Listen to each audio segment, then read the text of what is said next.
Trains are awesome. They've been around for over 200 years. For over a century, they were a standard in transportation across long stretches of land.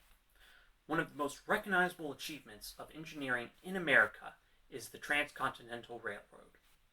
Even today, mostly in Europe, but also in places like New York, Los Angeles, and other parts of America, you can find metal rails on the ground to transport people to their destination. However, a large group of Americans don't even think of trains as personal transportation. This is unfortunate because trains can transport more people in one go than airplanes or cars, as well as being safer than both. Trains also have the potential to be more cost efficient. The reason why we are not seeing widespread use of trains for transportation are politics and airline companies lobbying against it.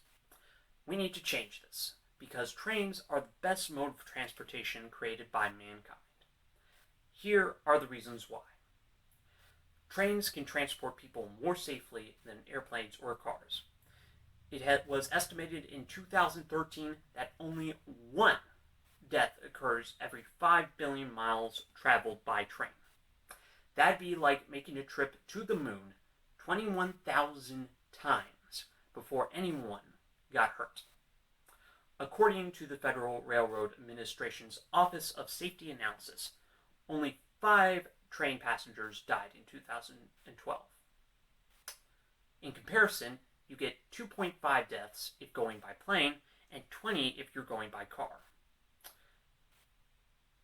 In 2012, there were 475 fatalities on planes and 25,580 by car.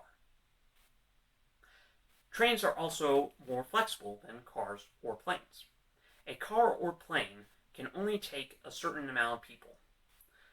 The largest plane, an Airbus A380, can only take 853 people if the entire plane is converted into bare minimum standards.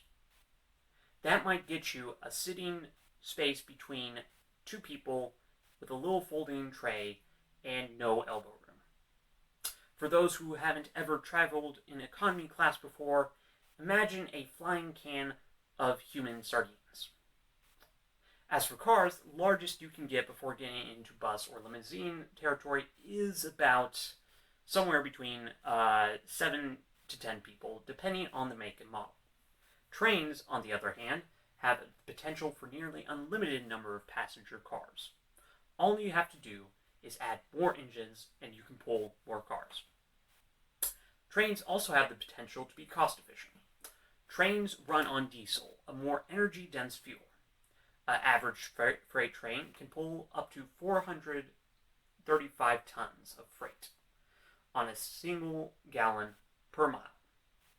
Gasoline and jet fuel are less efficient. For example, the Boeing 747, The Boeing 747, it carries about 500 passengers.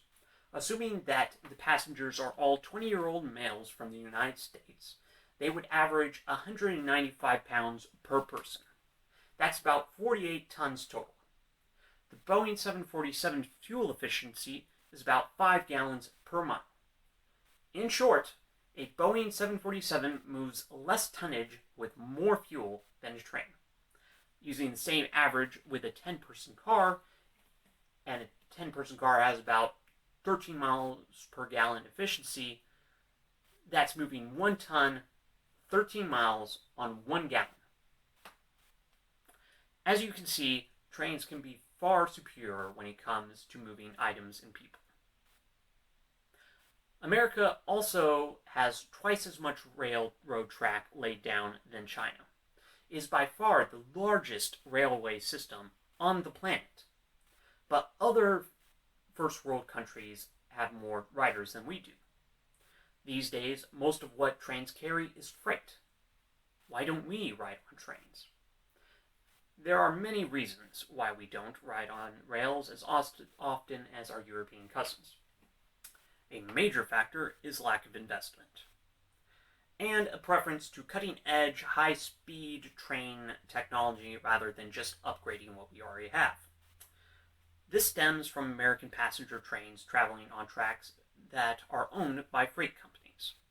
That means most trains have to defer to freight services, leading to lengthy delays that scare off passengers who want to arrive on time.